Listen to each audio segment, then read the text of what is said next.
Hello everyone, Press7 here, back with more Bloons TD Battles 2. It's been a while since I've actually last logged into the game, just because I was kind of feeling a bit unmotivated to play until ISAB uploaded a video where he's actually using, I guess I wouldn't really call it my strategy, but strategies that I came up with, this one here, Ninja Boat Alchemist, and saw that, transforming TT5 is actually pretty nutty late game, so I figured, why not grind towards that and as well, it actually means I get to use multiple strategies depending on the map, which is actually something a bit exciting I want to do.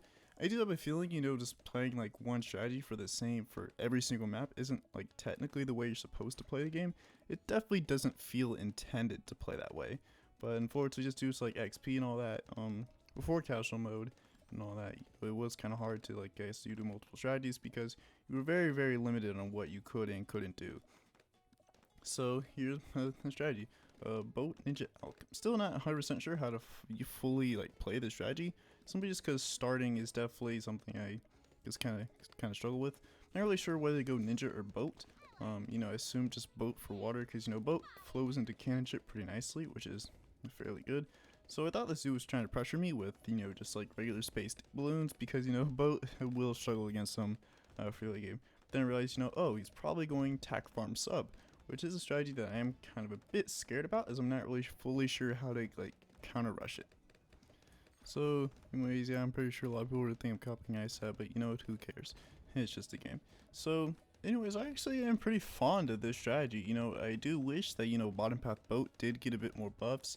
I usually don't generally utilize it simply just because I don't have Trade Empire and I just really don't like, in BT6 boat farming is good, but boat farming without Trade Empire is just kind of meh. It's definitely a lot better to go for farms.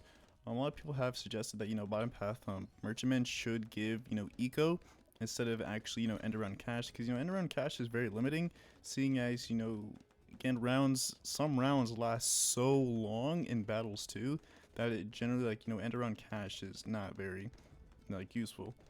Of course, except for like, farms and all that. So just because there's a lot more, I guess, money utility in farm, seeing as, you have bottom path, so you can get increased sellback and not have to worry about collecting bananas. Middle path, same similar thing, except you don't get increased sellback, you just like accrue the most money at the end of round. Top path, kind of the same thing as middle path, except, you just get money immediately. So again, I do think merchantmen and bottom path farms in general still do need a bit of a buff, whether it be a price nerf or generally just converting that cash to eco. I do like the kind of eco idea. Have it be like the fourth tier, I think it was left side bank from Battles 1, which would be pretty cool. So, generally, the strategy is actually kind of fun to play. Even though I'm not like, I guess the best at it, it does give me a lot of utility and what to like actually do. Attack Ice Village, while it also is the same thing as fun, I generally don't have a lot of utility in my opinion, and generally of defending rushes. I feel like my kind of strategy for defending rushes is just kind of, overdrive and embrittlement boost and hope that defends. That's pretty much my strategy for every single rush that comes at me. Of course, when I get late game, I start worrying about homeland and call to arms and all that, but for the early game, I can't really afford homeland or call to arms, so really it's just overdrive, embrittlement boost, hope that defends. Depending on if it's a DDT or not, I will send out Gwen 10 if that's, something I need to do. But in general, it's just kind of my strategy. And it seems to work out pretty fine. So technically, I do feel like, Ocean Open would be better than the strategy. You will see me use Ocean Open in future matches. But I go Churchill here because I kind of want Sentai Churchill. I do want to hopefully unlock Sentai Churchill before the showcase for Sentai Churchill ends. So, how do you really, I guess, I don't know, defend or play with this strategy? Usually, boats are gonna carry heavily early game. You can utilize ninjas and alchemists. Bloons TD Ninja Alch is still a fairly strong combo. I think I do utilize that strategy to defend some, like, moa brushes or something like that. But it is a pretty good strategy, but I do feel like, boats are a lot cheaper. Boats are cheaper, and so combine that with alchemists, and you definitely do a whole lot better. So, yeah, that's just kind of me. I do utilize boats a lot in the early game. So I'm kind of just watching my opponent very closely, seeing if there's any holes in his strategy that I can just like abuse and just like destroy. As again, I am a bit worried about the strategy. I'm not really sure where I would rush it. Tack is pretty good early game, although One advantage I do have is he doesn't have Ice or Alchemist, so he does lose a lot of DPS from not having one of those 2 towers in my strategies. But you know, Sub has some insane early game, and you know, being probably one of the best early games, with just like Ballistic Missile and AirP darts. It's very versatile tower, and you know, First Strike can be easily used to nuke ZOMGs. And so DDTs would probably be my best bet, seeing as TAC can't hit them. So he has to rely on Sub for DDT defense. And if you don't know, Preemptive Strike isn't that good right now and doesn't really one-shot DDTs without Sub Commander. That's a very, very expensive defense in order to actually pop DDTs. But since he has farms, you know, that's not, he could probably easily pop DDTs. But even still, with how insane ramping is, I'm pretty sure, you know, at some point, even Preemptive and Sub Commander cannot beat Fortified DDT. So mobs are showing up next round, so I figured it's probably about time I get my Bloom Jitsu and my Alchemist. Assuming he's actually going to send some my way, I figured he is going to, since he has farms and sub. This isn't really, I guess, an amazing late game strat. I guess it can work if your First Strike Myco is absolutely godly, but you will struggle late game. So, you know, he's definitely going to be aggressive and try to rush me, as again, his tower selection is not very good for late game. So I sent him a Moab just to force him to upgrade. I knew that I probably wasn't going to kill him since, you know, he has TAC, he can just buy Overdrive and easily defend. But, you know, you do want to force upgrade. This actually was a net positive for me since, you know, Overdrive is 3k and the Moab I sent was 1k. So that's technically, I made him waste like 2k, if I'm being honest. So again, it always is worth it to try and force the upgrade if you can. So at this point, you know, going for a pure eco strategy, even though this can be played with, you know, I guess mixed eco. Generally I don't really like mixed eco with the strategy because, like I said before, you know, Merchantman and Bottom Path Boat in general is just not very good. Maybe on longer maps I would utilize it, but I guess maybe on like docks or ports I definitely do utilize it, as you probably saw with my Can I Beat a Top 75 Hall of Masters player. That was a pretty fun match I had, even though I did end up losing. It was still pretty fun here, just like all these matches I'm gonna show today. So he doesn't really send too much. He sends a fortified Moab.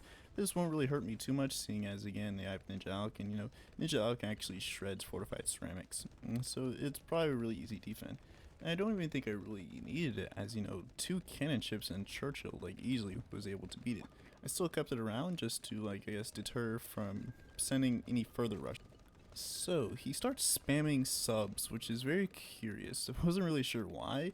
I assumed at the time, it, you know, is for sub commander, but then he started placing subs outside the radius of like the large spot of water. So I was figuring, like, you know, hey, you know, sub commander, this isn't BT6. Sub commander doesn't have full map range, you know, without MK. I don't believe sub commander does have full map range in this game. So I was kind of curious why he just spammed 000 subs, and like even now he still hasn't upgraded them at all. So I figured it was probably just for BFBs and ZOMGs, you know, just in case. He did end up sending me a BFB, which is kind of weird. Seeing as I do have boat, I ended up buying an Alchemist here. Then I realized it's like, oh yeah, and I can just boat pull it in. So I'm not sure why I didn't even think of that first, but I was probably gonna need an Alchemist anyway. So even though you did gain money from this rush, it still probably was worth it to hook it in. As again, since time is a short map, you know, if he did end up going for a larger rush, I definitely would have spent money on defense. And he sends a large rush right about now, a ZOMG on round 23. So how do you defend ZOMGs with this strat? Pretty easily. You could Pirate Lord if you had the money. I don't have Pirate Lord unlocked, unfortunately, so I just have to go for a Sticky Bomb and a Sabotage and hope that that's enough to break down the BFB layers. What I was planning to do was break down the ZOMGs to BFBs and then hook them all in, as I didn't want to have to deal with the insides, as I did have to since, you know, Ninja Alk is probably my best inside defense, so it wasn't really looking too great. And Sticky Bomb is taking a godly amount of time in order to actually pop the ZOMG. I kind of did expect it to pop now, so again I Sabo again just to make sure. So I guess another problem with pure eco strategies is that, well, you don't have as much money as you would like. So here I ended up popping down the ZOMG. I accidentally ended up selling my Monkey Pirates, even though yeah, it was just kind of a thing I did by accident. So I ended up popping one BFB into Moabs, but you know, it was fine. I was able to beat it. Thankfully Churchill did come in clutch there. I probably wouldn't be able to beat that defense without Churchill. So I guess, you know, I underestimated Churchill. Ignore what I said last video. and he sends another ZOMG out. And as soon as I saw that, I was like, you know what, I'm not gonna pop it. It's round 25 and DDTs are next round, so I figured it was probably worth it to counter rush instead of me trying to actually, you know, pop the BFB or ZOMGs. I figured it was probably worth it to counter rush since he has no DDT defense. Seeing as, you know, round 26 is coming out very shortly, and he only has Tack Zone, which again, Tack Zone by itself will not be able to destroy DDTs. He does destroy fortified DDTs, but he can't. He destroys normal DDTs, but he can't beat fortifieds. So, I guess that was an example of, you know, it was worth it and better to counter rush instead of actually trying to pop the rush that your opponent sent at you. Alright, so this next match on Glade, I switched up my strategy to Tack Ice Village. Now I faced this guy twice in a row, which is actually pretty funny. I guess that's what happens when you're in like Ceramic Crucible at the start of the season. I can only imagine how like ZOMG or the Hollow Master players kind of feel, you know, constantly facing the same players multiple times in a row. I guess, you know, hey, you know, if you do want to rematch your opponent, I guess that'd be pretty fun to do. So he won the first game. Yeah, I ended up losing. I was trying out Boat Ninja Alk on mine. It doesn't work too well. Cannon Ship or Boat in general doesn't get you can't utilize the double shot from being able to attack from both sides, so it can't utilize that. It's not ideal for the early game, so I ended up losing because of that one. So this guy's going Dartling into Wizard, which is very curious. I haven't seen a Wizard much entirely over the course of playing the game, simply just because I do think that Wizard definitely does need a bit of a buff. I honestly thought he might have been going like, you know, Darling Engineer Heli, which again, I'm still not 100% sure how to, I guess, rush against that strategy. I figured probably had something to do with, you know, like sending bads out late game, just like kind of outlasting that strategy is definitely like something you have to do, although that can be a bit difficult seeing as, you know, you do have Mad and Engineer, so, you know, you can ultra boost the Mad, and again, that would probably shred most F bad rushes, but I guess that's fine. So here I kind of prioritize, you know, just like getting as much money as possible. I really don't want to go late game, as again, late game on this map isn't really the best. I do think Tack Ice Village does struggle here, seeing as again, you know, it's such a short map, and there's not really a lot of good curves. There's one in the front and one in the back, and that's kind of about it. So he, I don't really send him a BFB or anything. I assume that, you know, since I do use, you know, I did use Wizard back in like the very early days of Season 1.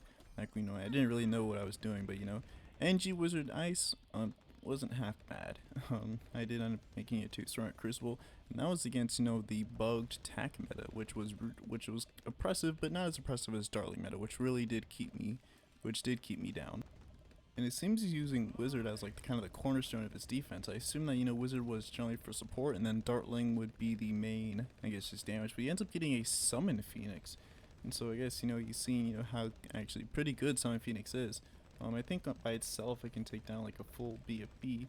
I think I did do a video on Summon Phoenix, you know, just absolutely using Summon Phoenix to, you know, help defend rushes.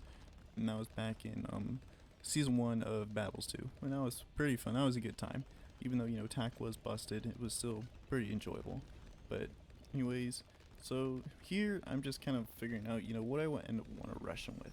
What is the best thing I can do against him? Not really much, as again, Wizard is insanely good, or not really insanely good, but, you know, just middle path is probably one of the best paths of Wizard, as Summon Phoenix can do pretty good in helping defend, you know, ZOMGs, DDTs, although I'm not really sure how good WLP is again against DDTs. That'd be interesting to see. One thing that did worry me is that he didn't show his last tower.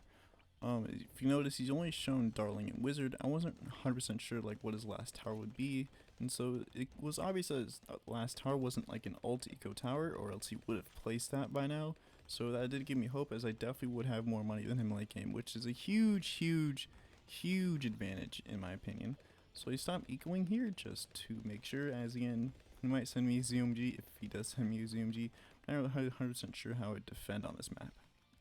I was kind of hoping that, you know, my embrittlement and 2 overdrives was going to be enough to hopefully make him think twice about sending a rush, even though this defense probably couldn't even beat that.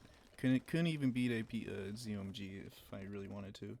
But again, it was just kind of for whatever. So even though I'm not really equaling at this point, simply just because, you know, DTs are in a few rounds, and so again, that's always most worrying. I do end up selling village here because I want to get a mib instead. Do leak some lives, but you know, it doesn't really matter. I don't really plan to, you know, take this late game. It's like to around 40 plus, so the lives advantage doesn't really matter too much. He probably could have taken advantage of that and like sent camo purples my way, but it's whatever. It's a good thing he didn't actually. Now he ends up sending me a fortified BOP with the very good looking, you know, Ray of Doom skin. He ends up boosting my way, which is actually pretty good that he doesn't end up wasting the boost, even though I do have to boost back. It does show the power of Maelstrom just easily destroying that rush, which was pretty satisfying, even though I'm pretty sure Icicles did, again, like, with the, you know, Maelstrom can't pop frozen, you know, Icicles was popping the ceramics, so I think it was probably Icicles doing most of the work here. So he sends me a fortified ZOMG. I had no idea what I was going to do here, so I was just looking at my towers and see, hopefully I have enough to actually be able to afford Ice Impale, because that's really my best bet at this option at this point. I probably could have gotten Tax Zone, but again, it's whatever. So I get Tax Zone with Mib, and you know, I quickly realized that, oh, this isn't going to pop, you know. So again, that was a goof on my part. I ended up sending him a good game because I figured that I wasn't actually going to be able to beat him here, but then in last ditch effort I ended up sending him a fortified BFB along with fortified Moabs and just hope and pray that that'd be enough. It ends up being enough. I was so close to leaking. If you like replay the video and watch, I was very close to losing to that Moab. Just like 2 more seconds I definitely would have lost, and that was probably the most fun I've had playing, and definitely the closest I've come to losing. So anyways, that's where I'm gonna end the video here. If you enjoyed, you know, like, comment, subscribe. Join Discord, link is down below in the description.